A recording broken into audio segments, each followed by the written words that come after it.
Assalamualaikum warahmatullahi wabarakatuh. Nah, dalam video ini kita akan membahas mengenai tata krama. Sebelumnya, ada yang tahu nggak apa sih tata krama itu? Nah, untuk lebih jelasnya, ayo kita pelajari bersama-sama. Tata krama terdiri dari dua kata, yaitu tata dan krama. Tata yang berarti adat, norma, atau perbuatan, sedangkan krama yaitu sopan santun, perilaku, atau tindakan. Nah, kita ambil salah satu contoh. Misalkan, pada masa kanak-kanak, orang tua kalian melatih kalian bagaimana sih cara menerima pemberian orang lain. Nah, yaitu dengan cara menggunakan tangan kanan dan mengucapkan terima kasih. Atau ambil contoh lain, misalkan orang tua kalian melatih kalian bagaimana cara makan, cara minum, cara memberi hormat, dan cara berpakaian. Nah, perilaku-perilaku seperti itulah yang nantinya akan menjadi kebiasaan kalian sampai dewasa nanti. Sehingga dapat disimpulkan bahwa tata krama adalah kebiasaan sopan santun yang disepakati dalam lingkungan pergaulan antara manusia setempat. Nah, sekarang ada macam-macam tata krama, yaitu ada tata krama pergaulan, ada komunikasi sebagai sifat alami manusia, serta komunikasi dan tata krama pergaulan adalah hal yang tidak bisa dipisahkan. Ada beberapa pokok yang perlu dicamkan dalam masalah komunikasi.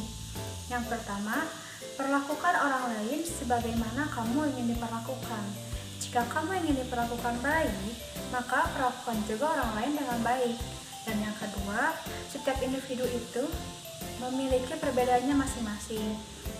Tidak mungkin setiap orang memiliki sifat atau perilaku yang sama. Yang ketiga, ada istilah kenal dulu baru sayang. Makin kenal, makin sayang. Tak kenal, maka tak sayang.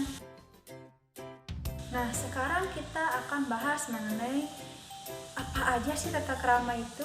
Yang pertama, ada tata krama berkenalan. Nah, kira-kira bagaimana sih cara berkenalan dengan baik itu? Nah, yang pertama, kita harus saling menyebutkan nama supaya kita tahu kita berbicara dengan siapa. Yang kedua, saling memandang, yaitu untuk menghormati bahwa kita mendengarkan dengan baik apa yang dia bicarakan. Yang ketiga, saling berjabat tangan dan tidak mengayun-ngayunkan tangan. Nah, itulah cara berkenalan dengan baik. Kemudian, ada tata cara bertamu. Nah, kalian pernah bertamu? Pasti pernah dong kan? Nah, bagaimana sih bertamu itu supaya kita terlihat sopan dan tidak mengganggu privasi orang lain? Salah satunya yaitu, pertama, kita harus membuat janji terlebih dahulu dengan seseorang yang ingin kita temui. Jangan sampai kita tidak berbuat janji, kemudian kita langsung datang saja ke rumahnya. Itu adalah perbuatan yang tidak baik, karena bisa saja kita mengganggu privasi mereka. Lalu, bagaimana kita membuat janji? Kita bisa membuat janji dengan menemuinya langsung sebelum kita berjanji untuk bertemu atau melalui via telepon. Nah, yang kedua, kita harus datang tepat waktu ke tempat di mana kita berbuat janji dengan mereka agar mereka tidak menunggu lama. Itulah cara bertemu dengan baik. Nah, selanjutnya ada tata krama berbicara. Kira-kira bagaimana sih berbicara yang baik itu? Nah, yang pertama, peliharalah lidah kalian. Jangan sampai perkataan yang kita ucapkan ini menyinggung perasaan orang lain. Nah, yang kedua, itu ada jangan memotong pembicaraan orang lain. Sebaiknya kita dengarkan dulu apa yang mereka ucapkan. Setelah mereka selesai, barulah kita yang berbicara. Nah, yang ketiga, perhatikan kamu sedang berbicara dengan siapa. Karena itu sangat berpengaruh dalam cara bicara kamu. Cara bicara kamu dengan teman sebaya, dengan ayah ibu kamu, atau bahkan dengan orang tua yang lebih jauh umurnya daripada kamu. Itu harus lebih diperhatikan lagi agar bicara kalian itu terlihat sopan dan tidak menyinggung perasaan dari mereka. Itulah cara berbicara dengan baik. Nah, yang selanjutnya, tata cara berpenampilan. Nah, bagaimana sih cara berpenampilan yang baik itu? Ayo kita bahas bersama-sama. Nah, yang pertama ada tata cara berpakaian. Wah, ternyata cara berpakaian kita pun harus rapi loh teman-teman. Harus diperhatikan agar sesuai dengan kegiatan apa yang akan kita lalui. Nah, yang pertama, ketika kita akan sekolah, otomatis kita akan menggunakan seragam sekolah. Nah, gunakanlah seragam sekolah itu yang sesuai dengan jadwalnya masing-masing. Kemudian berpakaian seragam yang rapi, yaitu dengan dimasukkan ke dalam, memakai dasi, dan menggunakan sabuk. Itu cara memakai seragam dengan rapi. Nah, yang kedua, ketika ada kegiatan olahraga, pakailah pakaian olahraga agar sesuai dengan kegiatan yang akan dilalui. Jangan sampai ketika akan melakukan kegiatan olahraga, kita malah tidak memakai pakaian olahraga. Lalu bagaimana cara kita berolahraga? Betul kan? Nah, seperti itu. Harus lebih diperhatikan lagi. Kemudian, saat kita akan mengunjungi suatu tempat, maka pakailah pakaian yang cocok dengan situasi dan tempat seperti apa yang akan kita kunjungi, teman-teman. Nah, itu cara berpakaian yang baik. Lalu, ketika kita ingin berpergian bersama teman-teman, bagaimana sih cara berjalan bersama itu? Nah, ini juga harus diperhatikan oleh teman-teman. Nah, yang pertama, laki-laki itu harus melindungi wanita. Jangan sampai terbalik ya, malah ini wanita yang melindungi laki-laki. Nah, itu yang salah. Laki-laki yang harus melindungi wanita.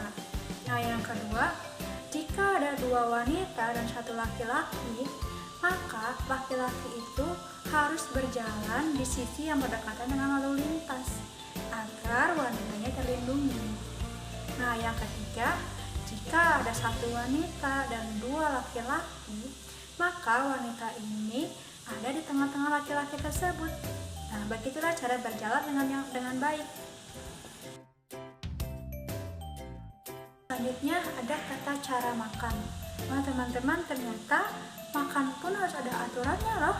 Nah, bagaimana sih cara makan yang baik dan sopan itu?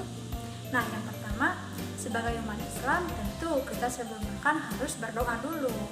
Nah, yang kedua, cicipilah makanan dan minuman dengan tanpa bersuara, karena itu akan mengganggu orang lain, apalagi saat kita makan bersama teman-teman kita.